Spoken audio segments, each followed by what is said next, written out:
Broadcasting live from the Business Radio X studios in Phoenix, Arizona, it's time for Phoenix Business Radio, spotlighting the city's best businesses and the people who lead them. At the heart of any disappointment is unmet expectations. The Day Before Monday is an encouraging and practical podcast giving you the tools to have a happier work experience. Yes, even on Mondays. You no longer need to dread the day before Monday because we're going to go deep with candid conversations with experts to help you push your way to happier days at work. And here's your host, Brenda Cunningham of Push Career Management with The Day Before Monday.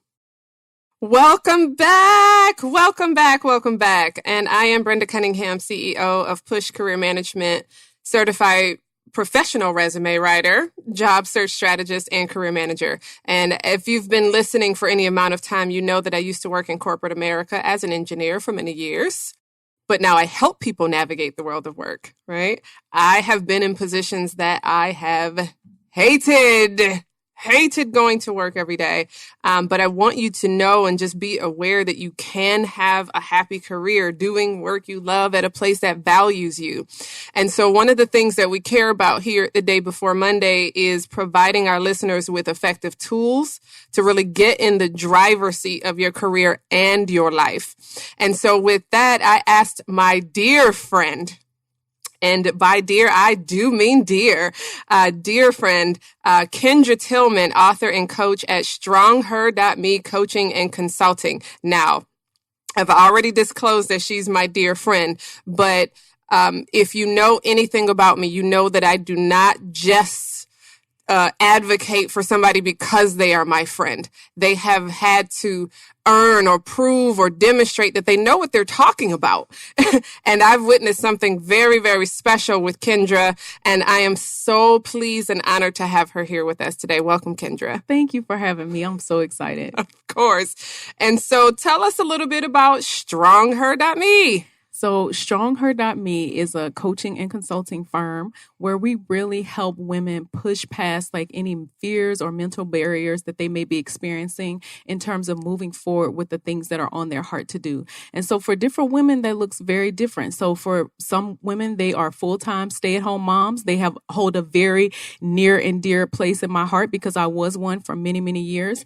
They also may be operating a business, right? They may be entrepreneurial women who have some creative idea that they want to move forward with, or there may be a woman who has a corporate career where she has been working her way kind of up the quote unquote ladder, right, of success. Mm-hmm. And so we just come alongside her. And when she's ready to take that next step and go to that next level, whatever that looks like for her, we are there to equip her and encourage her with tools and resources that she needs to feel effective in those areas. Good. Now, men, before you check out, right? Make sure you recognize that while her target audience may be women and the people that she most closely aligns with may be women, that doesn't mean that her message can't resonate with you. It can't help you and it can't serve you. And so stay plugged in, even if you are of the male persuasion, because I firmly believe that you can learn something from today's conversation. And with that, I just also wanted to recognize that you are a certified life and executive coach through the CAP Institute. Yes. How in the world do you get into coaching? So, okay, I'm going to give you the short version of this story, right? So for me, I would say encouraging other people and really being able to spot and see the potential in others is something that has always been a part of who I am for a really long time. And just like I'm sure your listeners, when you are trying to figure out what is it that I want to be when I grow up, right? Right? Yes. So you're trying to figure out what you want to be when you grow up. And I didn't even know anything about coaching. And so I happened to hear someone that I really highly respect start to talk about coaching. And I resonated with the way that she supported other people, like how she was able to help them draw out their potential. And so for many years, to be honest with you, actually for a decade, I wanted to be a coach. So for the last 10 years, it was something that I wanted to move in that direction, but I never formalized the process just because of my own self-doubt and because of sometimes the negativity you hear around coaching. Just because people don't necessarily understand what coaching is. And so therefore, sometimes when you don't understand what something is, then you don't necessarily see it in the best light, right? Yeah. It's kind of like when if you come home and you've been raised in a home where you've taught your children to go to college, and they tell you, yeah, I'm going to college, but I want to major in theater. You're like, what? What are you going to do with that job? Like, what kind of career are you going to have from that, right? Right. And so that is the same way it is with coaching. It's kind of like, well, go get a real job, right? Like, go do something that is an actual career. And so for me, that actually held me back mentally for many, many years. But because I moved forward in other areas of my life, I finally made the decision to go through a formal coaching process with someone that I highly respected, someone that I've actually seen build a career out of coaching and about helping thousands, of people be able to lock into their potential. And then that's how I finally got into that. And that's the CAP Institute that you were referring to. It stands for Coaching and Positive Psychology. Because I really wanted a program that wasn't just based off of, feel good kind of principles. Right. I wanted something that was based in actual science, something that's repeatable, something that has been proven over, many, many years of research, just because of how my personality is and everything. And so that is how I came upon the CAP Institute. Now is that spearheaded by Valerie Burton? Yes, okay. It is. Absolutely. It's spearheaded by Valerie Burton. She is someone who actually has like a master's degree in positive psychology, and she's probably been a coach for over 20 years now. And so she realized that there was a need for a program like hers. Again, like I said, that wasn't just based on principles that maybe work for you, but maybe don't work for other people. So through her experience of going through the positive psychology program, she realized that she could create something that would be meaningful and that she could teach other people, and then they'd be able to teach other people. Now, it was a couple of years ago that you and I we're still both part of the book club, the Woman to Woman book club, but we read a book written by Valerie Burton, and it was like 9 Habits of Successful Women. Yep. Successful women think differently. Yes. Thank you. And so that's a great book resource for you guys listening. That was one of the most effective, practical, get her done, let me sort through all the junk for you, and let's just get down to business kinds of books that I've read in quite some time. And so I've really fallen in love with Valerie ever since I encountered that book. And so then when I saw her associated with you, of course, I'm like, oh my gosh, now I really love her. And so, kudos to you. How rigorous was that program? I think of coaching programs, and they tend to be quite rigorous, quite thorough, if you will, because you can't just pluck somebody up off of the street and put them through a 2-week class and call themselves a coach. What exactly, give us a little bit of insight into that process so we can better understand how you're qualified. And thank you for mentioning that. So coaching is actually not a regulated industry. You literally actually don't have to have a certification to be a coach. But for Valerie and for myself, that was important to me because I know what it's like to put your hard-earned dollars and invest in a program or something that you think is going to help you and not really experience the results that you are expecting. So the program that I went through, it starts with a 3-day intensive where you actually go on site. You meet with Valerie and her team, who are all coaches. Like they work with industry, they work within corporate America. They do trainings for the companies. Like if I name them, we're not talking about a 90-minute webinar. No, absolutely not. Definitely not a 90-minute webinar. So no, the people that train with her, they go into corporations. They teach a lot of the principles that I learned. They actually teach those to those corporations. So we have a 3-day intensive where we actually do a lot of role playing. So the coaching is a big part of the actual training. It's not just coursework, but it's actual coaching. And then from there, I completed a 6-month online program that included coursework where we met 2 times a week.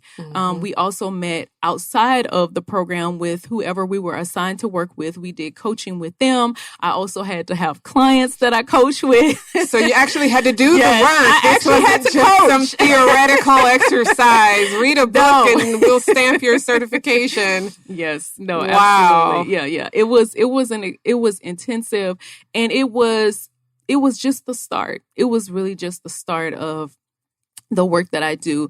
And there is the International Coaching Federation. That program is basically a part of that. Like, so any type of credentials that I have been approved by that coaching federation. Which is like the gold standard of coaching. It is. Okay. Yes. Yeah. All right. So listen. She knows what she's talking about. And so you used a phrase, you said, to help people draw out their potential. That stuck with me because there are a lot of coaches that truly just, I don't know, they exist in this very cerebral space. Like they kind of ask these very atmospheric type of questions. And I'm like, okay, that sounds cute. And I feel like I've done something important, but I've not actually accomplished anything. And I'm no further along now than I was when I started maybe a coaching program with you.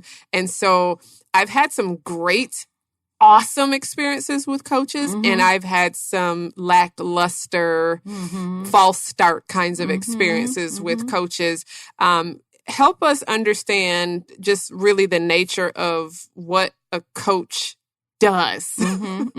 So that is really such a great question. And you actually bring up a really good point. And again, I have experienced that myself as well. And I really think the key to a coaching relationship is, number one, you really have to be extremely clear about what it is that you want to get out of coaching. Like, what is the goal that you are coming with to the coach? The thing about coaching is, sometimes I think the reason why it can feel nebulous to people and it doesn't feel grounded in reality is because we are accustomed to people spoon feeding us, right? We are accustomed to going and sitting in a classroom, and we are learning what someone else has learned. So we are getting secondhand information.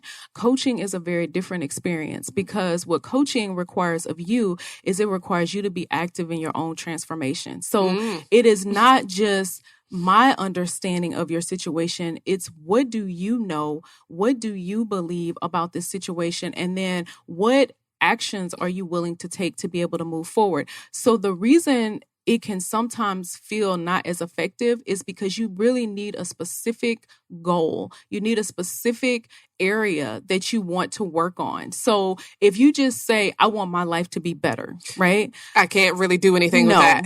we can't. It's too big. Even thinking about even for you as someone who works with people in their careers, right? People come to you with a very specific goal that they have in mind, right? I want to be an accountant. I want to be an accountant, right?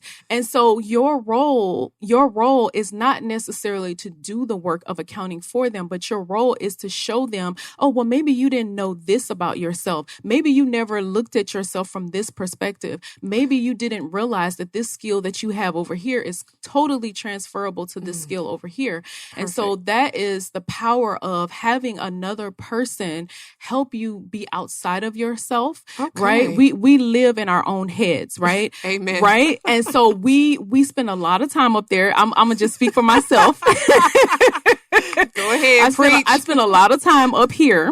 Right. And so sometimes there are so many things about who I am as a person that I cannot see because I live with me every single day of my life. And so there's people that can see things in me. So when I come to you as a career coach, you're going to draw something different out of me if I came to you as a budget coach. Right. You know, if I come to you as a marriage coach, right? So each coach has an area that they are able to draw the best out of you.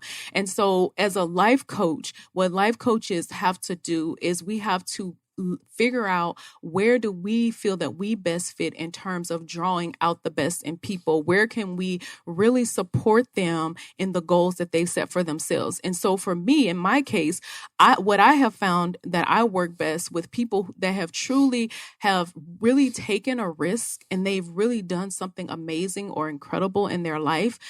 And they've stepped out to go to that next step and that next level, but they've been disappointed because maybe a business failed, maybe their marriage failed, maybe their children aren't necessarily doing, what they anticipated they would do. And so, but for me, mostly it's around the area of their calling. Like, what is it that you feel called in life to do? And then how can I support you in taking the steps, taking the action that you need to take in order to do that? And yeah. Okay. So because I say a lot now, again, I'm very transparent here. Yes, yeah. My name is Brenda and I'm a sugar addict. And with that, oftentimes I've engaged with coaches just to help me like with nutrition, but you're telling me probably that I not necessarily come to Kendra to help me with my sugar addiction, but with the other side of me who's an entrepreneur looking to, bust through a whole new level of success, that you could probably help me figure out what doors to walk through, what doors not to walk through, and some of the kind of best practices, like you said, to activate my own transformation. I thought it was really just sweet, sweet in the good way, right? And so that's really awesome. And then I think about back in, a couple of years ago, 2014, you launched your Women's Empowerment Conference. Yes. Listen to the name of this conference, everybody. You are stronger than you think. You are stronger than you think. And this is a women's event that you've had annually for the last, 5 years? Oh my gosh. This year was our 5th year. Oh my gosh. And let me tell you, now I had to miss this year just because of a death in my family, but I have not missed a single year. They are so good and they keep getting better and better. Like, after the first year, I'm like, absolutely not. You can't do better than that. And then the second year, I'm like, she can't outdo that. And then year 3 and year 4 and so on. And I'm like, oh my gosh, she keeps doing it. And you keep inviting just the right mix of speakers and panelists. And I think about your sister, Kalila. Yes. Oh my gosh. Yes. Phenomenal. She brought the house down. She caused us to start thinking about the assumptions that we're making. She did a little exercise about being in the room, sitting at the table, and stop waiting for your invitation. And I remember this, guys. This was 2 years ago that happened. And that it stayed with me, and I stopped counting myself out because of those words. And so there is true transformation going on at those events. What do you have in store coming up? 2020. Of course. Look at you getting right to trying to it. get the juicy right to goods. It, right? So you know what? We're actually going to pivot in 2020. Okay. So for the last few years of the event, it has been more of a conference setting. So a conference is, you get a lot, there's a lot coming at you, right? If you think about any type of conference you've ever been to, there is a lot of information being exchanged, and it's a constant movement. And when I really thought about how do I feel like I can best serve women? And for me, what I said earlier about women being active in their own transformation, that is a firm belief that I have. And it's really hard to do that in a conference setting, because it then turns back into I'm the expert up here. You are the people that are trying to get the download of information from me. And then you walk out, you feel different, but you don't necessarily do anything different when you leave, execution. Right? Yeah, right. Exactly. So for 2020, we're switching to more of a workshop style, where we have 3 pillars for what You Are Stronger Than You Think is all about. It's about helping women in the areas of their life where they that are the most meaningful for them, which is their womanhood, their work, and their worship. And so each speaker, so we will only have 3 speakers next year, and each one of them, I always think of my speakers as mentors, and they will help you go really deep, where they will help you work through in those specific areas a 90-day plan that you will take away when you leave. And so we're calling it a life vision retreat. It's 1 day. Love it. It's 1 day, and it is for the purpose of you being able to come and having a plan that when you leave, that you will be able to start working towards that plan, so that a year from 2020, your life will be in a different place in your womanhood, your work, and your worship. Oh, Jesus. Okay. I've got chills. Like, Do you? seriously, That's awesome.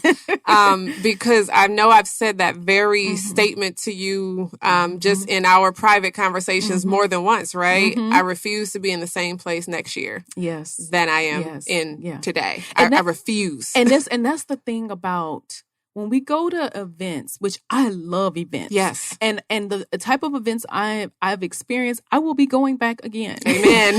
Right? I will still be going to women's conferences. I'll still be going to business conferences. Those are still important to me. But you really need a place where you can do the work while you're there. Like you can start doing the work while you're there. And then when you go home, it's just a continuation of what was started when you were there. Because isn't it awesome to be able to kind of get into the thick of something? That's where the questions happen. That's when the rubber meets the road. Like that's when it's like, oh, okay, I tried this and I have a question. Yes. But if it's just all theory, if it's just kind of, again, information being imparted onto you, like, okay, yay, yes. I'm all fired up. And I go home and then I try to do something and I don't know what to do. And so what do I end up doing? Nothing. Nothing at all. And you know what? Like human nature, we always gravitate to what's comfortable. Like, so even when it doesn't work, right? So even when something isn't working, we're still going to gravitate back to what feels comfortable for us. And what we're going to do as coaches, so we'll, each one of my speakers is a coach. What we will be doing is coaching requires you to be uncomfortable. And if you are working with someone and you don't feel uncomfortable, then more than likely you're not being coached. Because if you think about even being on a team, right? A player on a team, like I've watched my son who's 16 years old. He plays basketball, right? And it has been so fascinating for me to watch him grow and develop into a young man. And it has showed me so much about myself. And one of the things that I have watched him as he plays on a team, he's a very cerebral kid, right?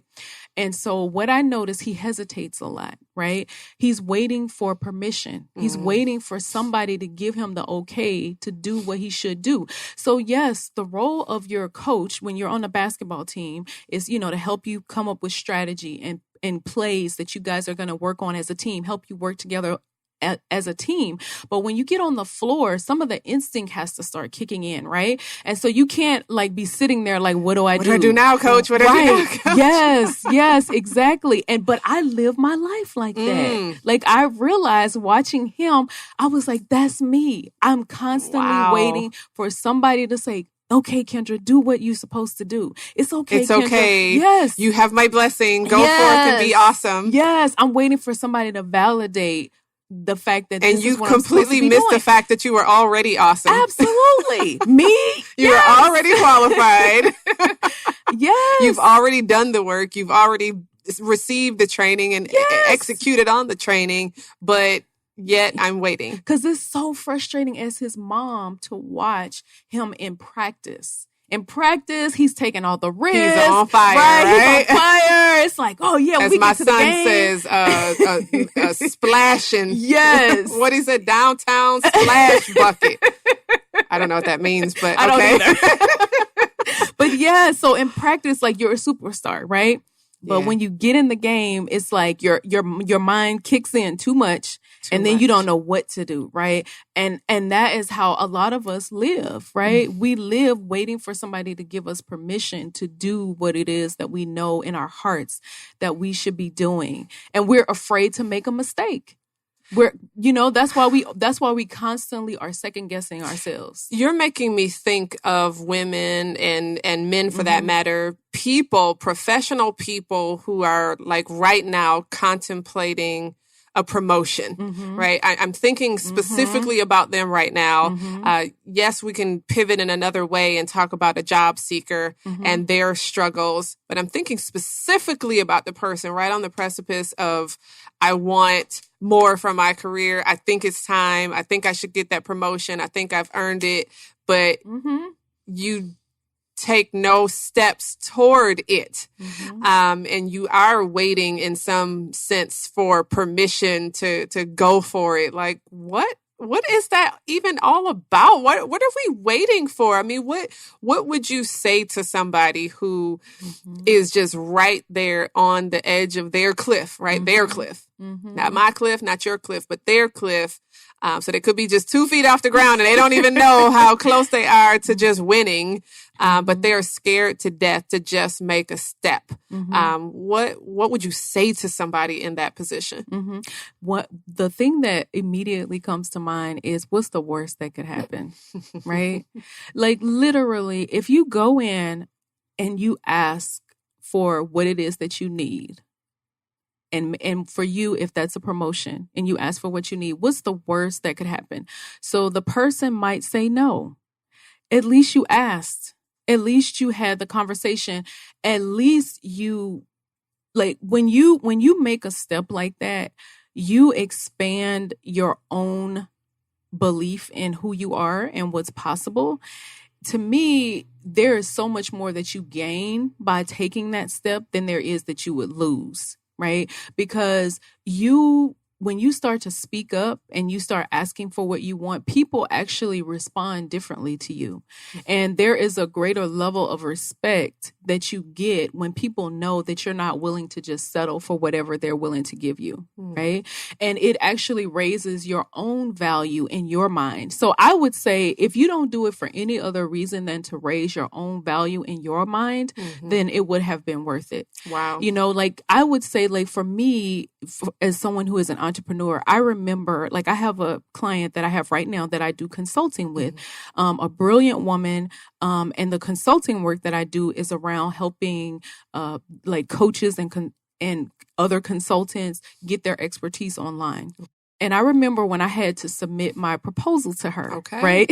Okay. And for those of you who may not know, proposals have dollar signs in them. Yes, they do. And they're usually big ones, right? Yeah. And so for me, it was scary because all this doubt starts rolling through your brain. Well, what if she thinks I'm trying to be greedy? What if she, she can't afford this and she says this and maybe she won't think of me next time. Like all those doubts that were like, they all rise to the surface when you do something that requires you to stretch yourself, right? But when I did it, regardless of the outcome, it raised my own value in my mind. Like I started justifying in my own mind why I was worth that extra money. Okay. Yeah. Now I think back, it was a couple of years ago. You are right. It was a proposal process and I'm sitting at the table with other, prospective service providers. And I'm looking around. I'm like, there are these major organizations in the room. Yeah. I'm like, my initial instinct was, who am I? Who am I to even sit at this table first? So this is pre-Kalila, right? So first of all, who am I to even be at this table, to be in this room, to speak up and ask a question? And then how dare I submit a proposal compared to these other major brands? I mean, we're talking about major community college networks and all these just really big entities. And who in the heck am I? That was my question. This was my conversation to myself. Yeah. And then I went home and I started to work on this proposal. And I probably at various intervals throughout that process, I had to give myself a pep talk. Yes. Who am I? You're the one who put in the work. Yes. Who am I? You're the one who earned the certification. Yes. Who am I? You're the one who's done this before. Okay. And so it was just constant pep talks. And then it got to the point of I submitted that proposal. And you know what happened? I didn't get it. But you know what else happened? Is I finally felt like I belonged at that table. See, that is the perfect example. Oh, yeah. And you know what you made me think about too, like in terms of, a person that feels like a little shaky, like they're like, okay, Kendra and Brenda, I'm going to do it. Right. You know what? One of the things that helps is if you get in front of a mirror and you practice what you want to say, or you grab a friend or a spouse and you practice what you're going to say, because sometimes it's just saying it, doing it, saying it, Yeah. Yes, it helps shake the nerves off. And so it's not like the first time you hear it coming out of your mouth, right? So you just say it. And then that way, when you get ready to say it, it just kind of rolls off your tongue. And I see this a lot with job seekers and networking specifically, right? They know they have to do it, but it has become this very evil word, right? Networking. Ooh. Yeah. And nobody wants to do it. And mostly introverts, they dread it, right? They hate it. They hate every part of it. And it becomes the thing that they dread about Mondays, right? And so one of the things that we do sometimes with like my own coaching clients is we will develop like actual verbiage. This is what you say. Here's who you need to say it to. What I've noticed is that people will still hesitate. They'll still hesitate. They'll still be afraid. And just as probably a couple of weeks ago, I told somebody, you know what? Just do it. Yeah. Just do it. You already know what to say. You know who to say it to. We're not having this conversation anymore. Yes. Like, let's get out of our own way and just do that and thing. Like you said, sometimes you just got to lean into the fear. Like, we took our kids to Disney World over this past summer, and I have not been on a roller coaster. Oh, I cannot even remember. No. I'm trying to remember if I have been an adult getting on a roller coaster. But we went on this ride that was scary. And I knew it was going to be scary. Like, they give you all these warnings. Like, make sure you wear a pacemaker, do not right. So they have you super scared right before you get on the ride, right? And I just made a decision. You know what? It's going to be scary.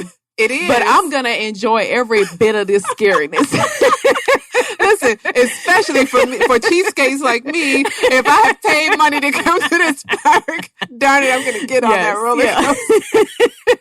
And that's the way life is. Like, sometimes in life, you're going to miss out on all the fun if everything you do makes you feel, you're happy and excited about it, right? Right before you. Sometimes you just got to be scared and do it anyway. Do it anyway. Just lean into it and just enjoy the ride. And like I said, if nothing else comes out of it, you send a message to them and to yourself that says, you know what? I know that this is who I am. And I know that I'm willing to come into this room, be uncomfortable, say something that's hard for me to say, but I value who I am and the work that I do enough to do this. And you send that message not just to them, but you also send it to yourself. Now, you're so nice, Kendra. You're so nice. Because I'm going to tell you what I tell people. You're like, do it. Well, let me say this, just so you all know, we have a mastermind group that we've had for about 6 years now. And let me tell you, Brenda, y'all want to know a secret? You want to know Brenda's nickname? Her nickname is the Enforcer. Yes, indeed. The secret is out. She's the Enforcer. It is out there in the atmosphere. But no, that's so true. But now I'll tell you the whole truth, right? I am really, really good at enforcing things for other people. But didn't I tell you earlier in the show that my name is Brenda and I'm a sugar addict? And right, so sometimes even an enforcer needs an enforcer. We all need a level of accountability. And so even if you're already the VP, right, you still need a coach. I think about, there was like a video online I saw not that long ago, and he was like a surgeon or something like that. And he really was top of his game. He was one of the best, surgeons in the business. And he invited a coach, or a coach had suggested, hey, let me come in and observe. And that coach provided just small adjustments, small little suggestions, small recommendations. If you held your arm like this, you could actually, you won't wear it out so easily. Or if you did this, you could actually do that piece of the process a little bit faster. But we get so caught up in the way that we've always done things. Yes. We think that it can't possibly get better than this. And but it can. Oh, yeah. And so to your earlier point, what's the worst that can happen? I told you were nice. I'll tell people, you ain't going to die. Yes, it's not going to kill you. You're not going to die if you do this thing. If you ask this question and the answer is no, you are not going to die. Not because of that. Right. No. God forbid, but you might get hit by a bus, but you're not going to die asking your boss for a promotion. You're not going to die asking a person in your contact circle for a recommendation or to circulate your resume. Like, you're not going to die. Right. Right. And I feel like the quote that's actually coming to mind is one of my favorites that I tell clients is the quote that says, if it doesn't challenge you, it won't change you. So I was thinking about that as you were saying that, because it is so easy to be complacent when in just our day-to-day life. To just, again, human nature, we're always going to gravitate to what's comfortable, where nobody is like, oh, you know what? I just want to live an uncomfortable life. If they are, let's have their head examined. Have a different conversation with that person. Right. And so we are always gravitating to what feels the most familiar and comfortable to us. And so being willing to challenge yourself on a regular basis keeps you fresh. It keeps you on your toes. It keeps you growing. It helps you keep growing. Good. So speaking of growing, I think about your very first book. Aptly titled, You Are Stronger Than You Think. Yes. I loved it. Yay. I absolutely loved it. And again, full disclosure, I would not say that if I did not mean that. I promise you I would have just said nothing had I not meant every word. Like, and so please trust me when I say I absolutely loved it. It meant something. It was practical. Your stories were personal. I felt like I could know you, know myself. And I really did feel like I was stronger than I thought I was capable of being, right? That I could push a little bit longer and go a little bit further. And I felt just stronger. I felt more capable. But now you've got another book. Yay. Oh my gosh. And so I'm going to tell you, I have a special treat in my hand. I have one of the advanced copies in my hand, the Strong Womanhood Growth Journal. How about this? Subtitle: Activate the Courage to Live Out Your Calling. Okay. First of all, what inspired you to write this particular journal? That's a really good question. I would say just working with women through the event that I host and through one-on-one coaching over the last few years, that is what actually inspired it. I actually had originally planned for that being just a workbook that I would have at the event to kind of take women through some of the principles. But again, as I reached out to someone, the person who actually helped me as my editor and my graphic designer for this, as she and I worked through it, it actually started to draw more out of me. And I started to realize that it could be something more than what I had originally intended for it to be. And so that was like phase one, me thinking, oh, it's just going to be this workbook that I give in my event. Phase two was me thinking, oh, well, you know what? It will be a workbook. It'll just be an expanded workbook, right? And then as the more I kept working through it and just working with women and talking to them and having conversations with them and watching them kind of wrestle with some things around self-doubt and fear, then it became this journal that it would be something where I could literally hand this to you. You could get together with a group of women or just by yourself on your own and just kind of work through it step by step. And you would start to see you grow. You would start to see yourself start to expand, like what you felt your capacity for what was possible for you would start to expand when you read the book. Now, I'm gonna ask you a pretty straightforward question because I hear this a lot from so many people. Like, who am I to write a book? Who do you think you are to write this book and tell somebody how to activate the courage to live out their calling? Yes. Thank you for saying that. Like, I love that question because the power of this book is the fact that every principle in this book is something that I have personally wrestled with. And it's not that I have arrived that I wrote the book. I wrote the book because I'm on the journey. And maybe, like there's this saying, right? To every fifth grader, a sixth grader is a guide, right? Oh, Jesus. And so I'm just a little bit further on the journey than you are. And so there's something in this book that will help you wherever you're feeling stuck. And so much of what I had to learn in order for you and I to even be having this conversation, for me to write a book, for me to host an event, for me to keep a business going when for years and years and years, I didn't know if it was really going to be anything, is because of the principles that I have lived through this workbook. I love that. For every fifth grader. Yeah. A sixth grader is a guy. Oh my gosh. That is so smart. I mean, and that's kind of it, right? I remember being in second grade, looking up to this eighth grader, just thinking she was just the best. Everything that there was to aspire to. Yes. And you've even told me like your daughter, like our daughters are probably 4 years apart, I believe. And like your daughter, like my daughter just graduated from high school. And your daughter was like, oh my, like she was just looking at her like, oh, like she's just like this goddess heavenly person, right? But she's just 4 years ahead of her. Just a little bit older. Yeah, just a little bit older. That's all. And just the way my nieces look up to my daughter. And and it is this cycle. But you're right.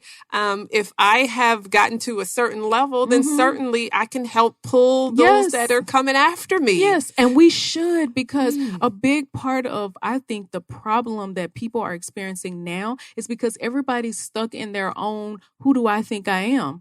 Well, there's somebody that's waiting on you to figure that out so you can help them. And like, could you help me, please? Could you get out from in your corner? Like, who am I? And get over here and help me because I need your help. Like, I'm a mom. I am now the mother, Brenda, of an adult child. And I can tell you, like, I texted my mentor. I call her my parenting mentor. She doesn't like that, but she's raised 4 girls there and successfully, right? 4 adult women now. And I texted her. I was like, when can we have coffee? Please help. Can we have breakfast soon? Because I need help. I just have this brand new young woman in my household now. And so I'm navigating, how do I parent a kind of adult? But how awesome if even using that scenario, if she were to have written a book. Yes. Right? Absolutely. That we could then glean from and say, oh my gosh, okay, you are not at the end of your life by any stretch, but you have already mastered and conquered this phase that I'm now entering into. Help. And even my friends whose daughters are maybe 2 years older or 4 years older, I still ask them for help because I don't know. I've never been the mother of an 18-year-old daughter before. This is my first time. Amen to that. Right. And so it would be hard for me if they were over in a corner somewhere. Well, how can I tell you that I'm not an expert in that, or I'm not, but yes, you are further along than I am. And I need the help. I haven't even thought about yet. Yes. Yeah. Very good. And so sometimes I think another block that people allow, or another excuse, let's call a spade, that people allow to really sabotage themselves is they don't have enough time. I don't have enough time. I'm busy. I have a full-time job. I have kids. I have this. I have that. My business, it takes so much time. And so, listen, you have 3 kids. Yes. Yes. Well, one of which is almost an adult. Let's call her that. Yeah. How in the world did you find time to do all this writing? Yeah. You know what? It's really about, what do you value? At the core of it, you really have to place your values as the priority for your life, right? And so for me, one of the things that I value is teamwork. I also value providing support for other people. I value transformation. And so writing this book connects to all of my values and the way that I want to support women in the world. So I made time because it was something that was of value to me. And I will agree, there is this book that we read many years ago that I really loved. And in the book, she said, you don't have time to do everything, but you have time to do everything that God has called you to do. Yep. Right? And so when you start connecting what you're called to do, your purpose in life, and you make that the center and the priority over everything else, then all the things that you value will start to rise to the surface, and you'll start to say no to the things that do not. Yeah. That was one of my most liberating kind of lessons, I would say, is just kind of seeing where my time was being spent. And then, oh my gosh, I'm putting all of my energy into things that don't bring me joy, that do not add value to my life. They don't create income for me. Yes. They don't have any benefit to me whatsoever. Or to really other people. It's not like it was even good service. And I'm like, why am I doing this? Yes. And if they do not connect to your core values, it's really hard to stick with things that don't connect to your core values. So when you are someone who values family, for example, right? If all the things that you're doing in your life actually compete with family and they contradict your value of family, it's going to be really hard to finish whatever you start. Weight loss. I know a lot of times people struggle with weight loss. Myself included. Praise the Lord. Myself included. And because it needs to connect to a core value that you have in order for you to be successful, because whatever it is that you want to do is going to take time to complete it, right? And so it means you're going to be investing a lot of your emotional energy. You're going to be, a lot of your physical energy. I'm rolling my eyes here. Because I know y'all can't see. Right, right. And so that's the thing. And so if you don't connect it to a core value, then you're going to revert back to where you were in the first place, right? And so writing a book, if you want to write a book as a goal, then that book better be connected to a core value, or you probably won't finish it because it doesn't connect with something greater. Amen. Yeah, than just a desire to write a book. Okay. Yeah. Okay. Yeah. Good. See, now there's the answer to that question. So if you were wandering aimlessly or you feel like you're just way too busy, I'm really going to challenge you on that, right? Yes. Gauge how much time are you spending in front of a television? You see what I'm saying? Yes. Because I'll bet if you tallied up just your television time in your 5-day work week, not even counting your Saturday and Sunday, which I'm sure is exponentially higher, then you'd have sufficient time to write a book. Yes. Or do whatever, pursue the promotion, update your resume, right? Whatever that thing is. You have the time. You have the time. I can guarantee it. Like, I give you my money back guarantee on this radio program. You have the time, whatever it is you want to do. Like, if, going to the gym, training for a half marathon, meal prepping, whatever you want to do, you have the time to do it. Now, it's just a matter of you shifting things in your life to represent the fact that I'm making time for this. So I hope you all are listening to Coach Kendra here, because we're really, what I think is happening here is we're creating an avenue where you can eliminate excuses. You've told yourself for way too long that you can't, you shouldn't. Who are you to even attempt it? And we've just knocked all those things out of the park, right? All of those things have been squashed just in this last couple of minutes. And so, again, some of you may not be feeling very courageous right now. Some of you may be in a career that you feel trapped in or stuck in, and you do dread going to work on Mondays, and you just every Friday it's like, I can't wait to Friday. I can't wait to Friday. And so I'm just curious your perspective. Not that you have the one answer that fits everybody, but how can somebody who really hates their job or hates their current situation, what can they do to increase their maybe job satisfaction if they're in a position that just no longer brings them joy? That's a great question. There's a couple of approaches that you can take with this. In terms of immediate action of something that you can do is a lot of job satisfaction is connected to your strengths. So a lot of times the reason why we experience this dissatisfaction on our jobs is because we're not in our zone of genius, and I understand that depending on where you work, you may be running on a very lean team, right? So it makes it very difficult for you to be able to really utilize your strengths on an ongoing basis. So I would say if you can, try to figure out like what is your greatest contribution? Like, what do you contribute in terms of strengths to a team? If you've never taken the Strengths Finder assessment, I encourage you to take that because it'll help you identify your top 5 strengths. And it also, the report that they give you actually teaches you how to start utilizing your strengths on your job. Your satisfaction will greatly increase if you start utilizing your strengths on your job. Now, the caveat to that is sometimes what happens is you overuse your strengths. Okay. So you have to be paying attention to, are you overutilizing your strengths? And I'm going to give you an example. Okay. One of my strengths is the learner strength. Which means that I really love to learn new information. So I'm always listening to podcasts. I'm always reading books. My husband is laughing at me because I literally checked out 6 books from the library. And you get those books for what, like 3 weeks?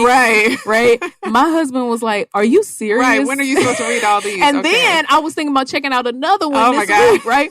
And so that's an overutilization of my strengths. So I am wearing myself out because I have this strength around learning more information, and so you have to look at, what your strengths are right now. Like, first, identify your strengths is what I'm saying. So identify what your strengths are. Look at your current job. Are you utilizing your strengths in that job? Is there a conversation? If you're not, is there a conversation you need to have with the person you report to, where you can start shifting your work in a way that you could start to utilize your strengths more, right? So again, we're asking for it. Mm-hmm. What's the worst that can happen? You're not going to die? Yes. Okay. And you could even, maybe there's actually a way to start using your strengths without asking anybody. Okay. Like, you just start doing it. You start, one of my character strengths is around teamwork. So if you realize that you're always in isolation and your strength is teamwork, how could you start drawing people in more to the work that you're doing? Because it'll make you feel more satisfied when you're at work. And so that, that's just one of the things, but strengths is a very powerful way to increase job satisfaction. The second thing I would say is really learning to be okay with asking for what you need. Mm-hmm. So what help do you need? What support do you need? Are you feeling the dissatisfaction because, you need to work from home 1 day a week because it would really help your commute, mm-hmm. and you're exhausted with all the driving that you do and sitting in traffic or whatever, and maybe you've gone to them and you've asked for that and they have told you no, mm-hmm. This is not something that you could do right now. Right. And so it's just learning to ask for what you need, for the help and the support that you need. And then I would say the third thing is, there is a quote that I literally live by, and it says, if nothing changed around you, everything would be different if you change. Right? So sometimes in life, so for the example with the commuting, there's certain things in life you cannot change. So if you've gone and they've said, no, you're not going to be able to commute, that's just not, like, in terms of our office, how we operate. So that circumstances may not change, but you could change. Mm-hmm. Maybe you change your perspective of, I'm going to use this commute to learn a new language. Yeah. I'm going to use this commute to listen to an audiobook that's going to help me go to that next level in my career and start to see things from a different perspective. Mm-hmm. I'm going to listen to a podcast. Mm-hmm. I'm going to start learning a new skill so I can start me a side hustle that maybe will help me feel more fulfilled in this season where I need this income. I need the health insurance that this job provides. So maybe I'm going to satisfy my passions on the side. Mm-hmm. So it's just maybe a perspective shift is what you need. So those are 3 ways that I would say. So, inventory your strengths, look at your strengths and how you can start utilizing them, ask for what you need. And then third, maybe you just need a perspective shift if the thing that you're asking for is just not possible at the job that you have. And I guess a fourth option is to reach out to you so they can find another job. I love it. No, but the transition it can be mentally taxing. Mm-hmm. And one of the the words that comes to my mind is fraud. Okay. And that feeling of, what is that term? Imposter syndrome. Imposter syndrome. I mean, we kind of talked about this earlier, right? Like, who do you think you are? Well, how can you shake those feelings of fraud or imposter syndrome? As I'm trying to leverage these strengths, I've identified them. I kind of know what help I need, but I still just don't feel like I measure up. Yeah. That is first of all, that is a normal feeling. It is a part of our makeup that anytime you're trying to push against a ceiling that you've previously had, sometimes it's called an upper limit problem.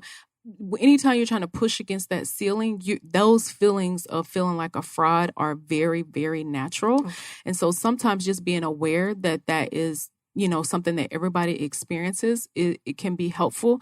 But also the thing about it is you have to be willing to take action. So most change and transformation happens when you're in motion, so sometimes we overthink things. We pray about things for a really long time. We talk to other people about them for a really long time.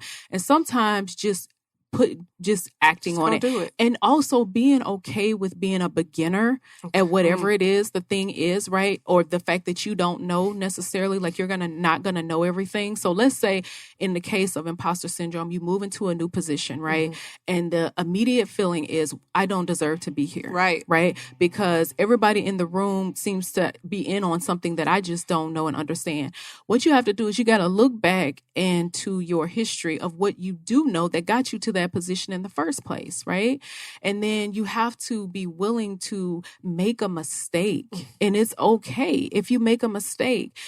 I feel like if we will just embrace the fact that we're not going to be great at something when we first start. We're not going to be good at it. Right. And that's okay. The fact that you even know that you're not good is a good thing. That's self-awareness, right? There is a video on YouTube that I encourage everybody to go listen to. And it's by Ira Glass, IRAGLASS, Ira Glass. And he talks about the fact that every creative person knows that what you're working on is not that great when you first start, right? We're aware of it because we have good taste. Right. And so you have good taste. And so you know that it's not good, but you're still trying to fill in that gap between the fact that what you want, where you are right now and where you're trying to go, there is a gap. You can see the gap. And so it's okay that there is a gap. And we just need to be okay with that gap between where we are right now to where we're trying to get to. And so, so I call it sometimes big fish, little pond syndrome. Yes. So sometimes we are the big fish in the little pond. Yes. And then we move to a bigger pond. That's our next level. Yep. But we become a small fish in a we huge ocean. And it's like, we gotta claw our way right back to the top again. And it's okay. Yes. It's normal. It's natural to feel that way. Yes. There's nothing wrong with you. Okay. Amen. All right. So as we begin to wrap up, I always like to end with a little bit of a lightning round. Okay. And you are not exempt, my dear. 2 reasons that people should consider coaching. Go. They want to grow and that's hard. That is hard. They want to grow and they want to be in a different place than they are right now, a year from now. Okay. Yeah. So there it is. If you've ever said to yourself, by next year, I want fill in the blank, and you don't know how to get there, coaching may be for you. What's the best conference to attend in the whole wide world, specifically in Phoenix, Arizona, 2020? The 2020 Life Vision Retreat that we are hosting on March 7th. You can save the date. March 7th, 2020 is when we're hosting that event. What's the absolute best journal resource that every woman should have on her professional library shelf? The Strong Womanhood Growth Journal. And it releases in August of next year. I mean, of this year. Sorry. Like a month, not a year. A month. Has me like, 2019. Okay. And then your number 1 top tip for anybody who's struggling to find their purpose. My number 1 is get moving.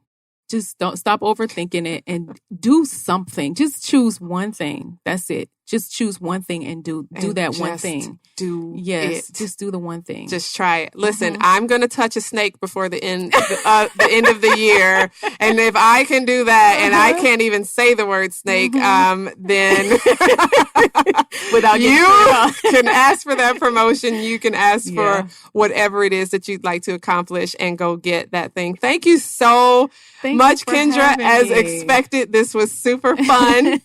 How can people get in touch with you after they listen to this podcast? So if you head over to my website at strongher.me, right there on the homepage, if you click on, there is a picture of the journal that we have been talking about on the program, and you can actually join our book launch team, and you will get a free copy of the book, a digital free copy, a free download of the book if you're willing to do that.